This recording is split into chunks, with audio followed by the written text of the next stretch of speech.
got locked up. I went to a detention home for not probably about a month. And they Mhm. certified me Mhm. as an adult. Sent me straight to the jail, GB City Jail, juvenile block. And I always said, man, I ain't gonna never get in no trouble. It's gonna send me to the jail, get me locked up. Well, I Hmm. did, right? Yeah. And I never forget walking down the hallway after coming through central booking. I might have been, man, 4'11". You remember how small I was? Mhm. 4'11", 100 pounds soaking wet, if that. And I just remember coming through down the hallway and everybody banging on the windows, looking. I knew everybody. Mhm. It won't think like, oh man, they locking kids up. No, I literally knew everybody that came to the windows as I'm walking in that hallway. And it's just like, hey, what's up, cuz? What's up, cuz? Ma, you all right? I'm gonna send you something up there. Mhm. So it was right then and there. I was like, oh, this ain't that bad. I know everybody in here. Mhm. That's literally what I thought. You know what I'm saying? I get in the block and I know everybody that's in there. And we were just locked up without our freedom. But it wasn't a thing like we feared being there. And I think that was a major mistake. You Yeah. know what I'm saying? And I can agree with that because you just brought to mind with me all my skip bits. Every time I would get in trouble, I would go to a local jail, Mm-hmm. knew everybody. Mm-hmm. I would have my way Mm-hmm. with the charges. I would have my way with the process, Yep. not knowing that these was warnings. So I get right back out Mm. and then walk right Back back into into the it. swing of things. Mm. No pause, Yep. Yep. no reflection, Yep. no warning. Yep. To me, that was a part of the game. Right. It's a part of the game. Yeah. Yeah. Twofold, all that added up. That added up to a situation I would have never seen coming. And it was the opposite because where the city jail I went to, I was not from there. I didn't know anybody. I had to have my back against the wall. I'm from the beach. Everybody else, 90% are from there. Mm-hmm. And I'm looking at it like, all right, got to keep my boots on, got to be focused. So I got my trial on my back, family issues, plus I got to survive. So that aspect really structured me before I even got into the system, which was a plus because a lot of times, like I know when you're in a jail, you're good. You want to go into the system because you eat better, you got Right. a little more freedom, but Right. you're getting your visits from your family, you're still in your hometown. So it's still a lot of familiar aspects there, even though you're locked up. You still getting visits. You're seeing everybody, and everybody's looking at it like, yeah, he coming home. He ain't going in the system. He gonna beat this. He didn't do this. He didn't do that. Right. So all that type of atmosphere is really structured still for you. It's just a pause where you could get some rest. You could think about some of the things you did and what you want to change, but you're not all the way into the system yet.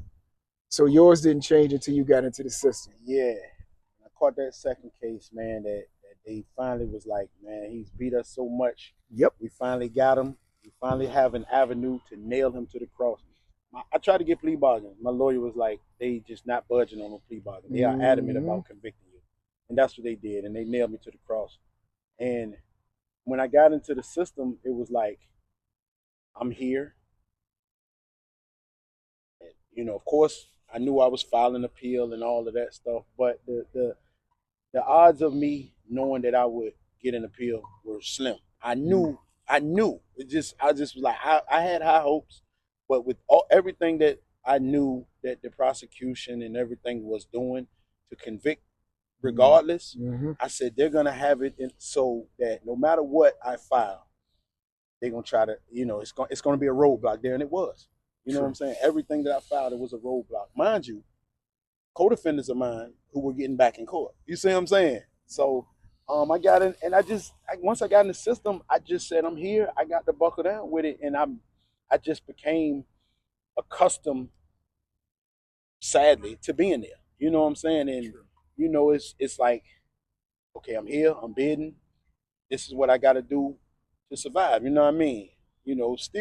Still had a street aspect, so I was still hustling and doing all of that nonsense, and that's what it was. I would say probably until my last 5 years of getting out, it was just like, man, this ain't working. True. You know what I mean? True. See, and what you just said a mouthful that a lot of people don't understand. We are told when we go in the system that it's going to take you 5 years to settle in. Your first 5 years, you fighting your appeal. You're going through a lot of ups and downs of trying to get home. And by that fifth year, you're settling back and saying, okay, this is what it is. Right. And when I first went in the system, the old heads, they was telling me that. It was like, it take 5 years for y'all to settle in. You'll be all right. You gonna see. And I used to look at them like, man, y'all good here. Y'all comfortable here. I ain't gonna be Right. here. Not knowing that they was putting me up on a reality, not game. I'm looking at it like they shooting game at me. I'm young. I'm coming in, 24 years old. They're older. They've been in there to me forever. So I'm looking at them like, man, I ain't trying to hear that. I'm going home. I'm fighting my appeal. They send me to Supermax. I'm up there bucking because I'm still young, trying to prove myself. And it goes like that. And it's crazy how a system that is predicated on organized chaos can have structure in that sense. The way that everybody does settle in around 5 years. And when we look back now, we know that's because you don't exhaust your appeal process. Your family is looking at it like, okay, he's going to do some time. Right. So they're peeling back. The calls are not as frequent as they was. Right. The mail don't slow down, all that by that time. So you have to reestablish yourself on that level. All over again, you got to build a life. But a lot of times, come on. A life, you have to build a life in an environment that is so unnatural. True. And that's what I think people don't really wrap their brain around, who've never been, and who are so adamant about, I guess beating guys down, who have been who have walked the path that we walk. You're trying to rebuild a life in an environment that is so unnatural, and it's hard, but you manage to do it. And it's chaos, it's organized confusion, it's organized chaos. Yet you're still trying to maintain your sanity, trying to be as cool and collected as you can in an environment that won't allow you to be that way. You know what I'm saying? So it's that's where the bucking come in. That's where poking my chest out, trying to prove myself, because it's everybody's going through the same thing. You know what I'm saying? We all feel as though we're different, which in a sense that we are, but we're all here. We're all placed in an environment, trying to learn this environment and do the best that we can to make it through this environment, which comes with so much. You know what I'm saying? So what? You had to. No, you go. I'm listening to you. Yeah. You're taking me so many places. You have to learn so much so quick, because it's not the point of prison being unnatural, because it naturally does what it's supposed to do. It's designed to keep us uncomfortable and at an imbalance. It's designed to keep us on our toes, but at the same time frustrate us, because we have no control. We can't, like right now, walk outside when we want to. We can't even say, hey, I'm going to go take a shower when I want to. Or I want to wake up each morning and have the same routine. You can't do that. You can't establish routine outside of their order. You're under a 24-hour clock that's governed by somebody else. It's outside of your hands as far as the structure of how you want to live is governed by another person. At the same time, we say organized chaos, understand that every compound has the same components that they can control. And they can control who does what on the illegal side and on the legal side. And they allow what they want to allow to keep their environment at the level of chaotic and out of control until they get tired of it. Then they'll lock us down, or they'll come and scoop somebody up, and then they'll let somebody else take that position and do the same thing and in the same manner, because they have to have that order or chain of command. So when you go to one compound, you get there, people will know you. You'll know a few people, but you have to get to know who has the store boxes, which you know how we eat, because you have a limit on the amount of food you could buy. So the store box is like you going to a corner store getting credit to get more noodles or more of this, more fish, more smokes, or whatever you want to get, because it's a person that don't capitalize on being able to save up food or have more resources than the average person on that compound or in that block or in that section of the prison.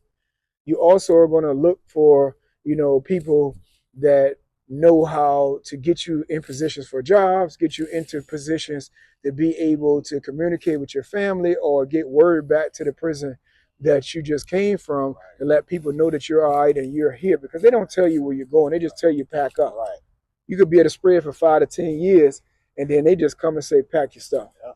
So you're uprooted and sent to a whole nother environment where you got to reestablish yourself and you got to earn your keep all over again.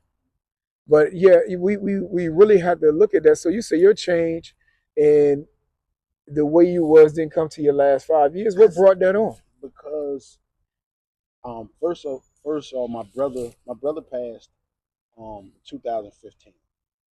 I was at Lawrenceville. They let me go to the funeral, and me and my brother, he did HVAC work, Okay. and I'm talking about he did, like, he was so good at his job. The company he went with, a corporate company, he was doing corporate stuff all across the country. I used to get pictures from him everywhere. You know what I mean, all across the country. And it's just like, he was like, man, he said, you still doing the electrical thing? I was like, yeah. He said, you got your certs? I said, not yet. He said, man, if ever you get to a prison where they got it, get your certs. And when you come home, you know what I mean? I'm doing the HVAC, you're doing electrical, you can do something. So that's what made me get into the electrical class at Lawrenceville. A year later, he died on a motorcycle, in a motorcycle accident. And it wasn't until I went to his funeral, man, and I was just like, it didn't feel real. It didn't feel real, like seeing my brother in a casket. Sure. Damn. But I don't know what clicked right then and there. I'm just like, man, I really gotta change my life. Cause I'm not saying that had my brother not died, I wouldn't have changed. What I'm saying is, that's where that was the moment for me that really made me reflect on everything that got me to that moment and say, you know what? If I don't change now, more than likely I'm gonna get out and I'm still gonna be doing the same nonsense, and it's gonna lead me right back here. Sure. So literally, like within a week or two after him passing, I had already put in the request to get in the class. I got in the class and I excelled in that joint. Got my certs within a year, and it's been on since then. But yeah, that was where I would really say that I turned. You know what I mean? Like, it's like, man, I got to do something different, man, because this ain't gonna work for me. You know what I'm saying? Sure. It was, so um that my brother's passing, along with numerous other things, man. You know what I'm saying? Where you just take time to sit back and, like, if what would my life be? What would my life had been had I not gotten in this trouble? And I thought about so much stuff, night after night after night. I'm talking about sleepless nights where I'm like, why am I thinking like this? I couldn't answer them questions. But I do know that I had to answer a question right then and there as to what I wanted to do going forward. You see what I'm saying?